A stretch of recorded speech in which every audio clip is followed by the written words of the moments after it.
रूस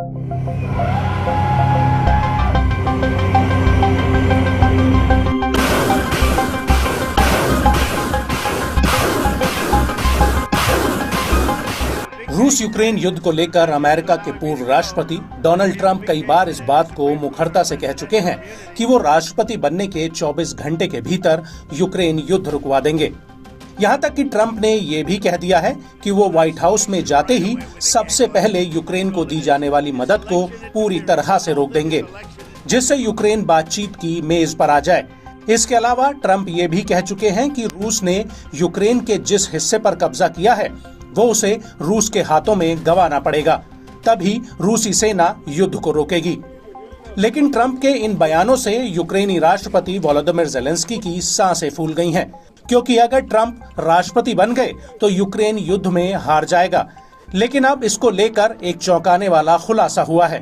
दरअसल Donald Trump के 2 सलाहकारों ने उनके सामने एक शांति समझौता पेश किया है, जिसमें उन्होंने रूस यूक्रेन युद्ध को रुकवाने का एक मसौदा तैयार किया है।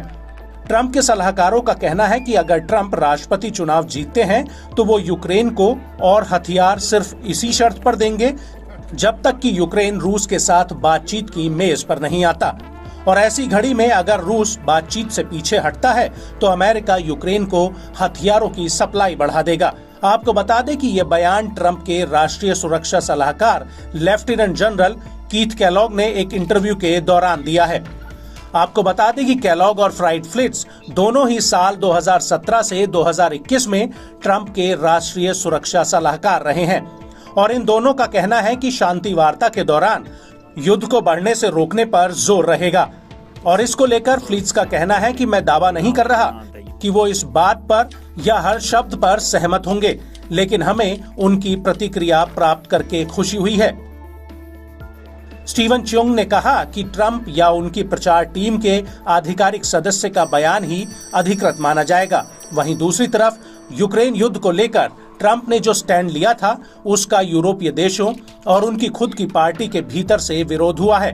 हालांकि ट्रंप के सलाहकारों के बयान पर रूस और यूक्रेन के विदेश मंत्रालय ने कोई प्रतिक्रिया नहीं दी है, लेकिन ट्रंप के इन दोनों सलाहकारों ने 2 टूक कह दिया है कि हमने यूक्रेनियों को बता दिया है कि उन्हें बातचीत की मेज पर आना है और अगर वो नहीं आते हैं तो उन्हें मिलने वाली अमेरिकी सहायता बंद हो जाएगी। साथ ही हमने रूस के राष्ट्रपति व्लादिमीर पुतिन को भी ये बता दिया है कि उन्हें भी बातचीत की मेज पर बैठना होगा और अगर वो नहीं आते हैं तो हम यूक्रेन को वो सब कुछ देंगे जिनकी उन्हें युद्ध के मैदान में रूसियों को मारने के लिए जरूरत है। हालांकि जनरल कीथ केलॉग और फ्राइडफ्लिट्स ने अपने थिंक टैंक अमेरिकी फर्स्ट पॉलिसी इंस्टीट्यूट के एक रिसर्च पेपर में कहा है कि यूक्रेन की नेटो में भर्ती के प्रस्ताव को लंबे समय तक टालकर पुतिन को बातचीत की मेज पर लाया जाएगा।